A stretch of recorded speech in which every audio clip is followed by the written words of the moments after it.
Xırda cümlələr qurmağa davam edək. Məsələn, mən universitetdə oxuyuram. İngiliscə I study at university deməkdir.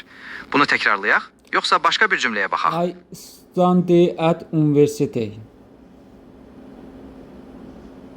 Əhsən. İndi at əvəzinə in sözünündən istifadə etməklə cümləni təkrarlayaq. I study in university. Bu daha doğru səslənir.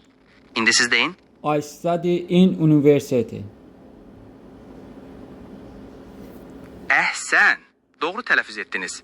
İndi isə başqa bir cümləyə baxaq. Mən Bakıda yaşayıram. İngiliscə I live in Baku deməkdir. Bunu təkrarlayaq, yoxsa başqa bir cümləyə I baxaq? live in Baku. Əhsən, düzgün dediniz. İndi isə məsələn, harada çalışdığınızı bildirmək istəsəniz, necə demək olar? Mən ingiliscə deyim, siz də təkrarlayın. I work in Ganja. Gəncədə çalışıram. İndi siz deyin. I work in Ganja.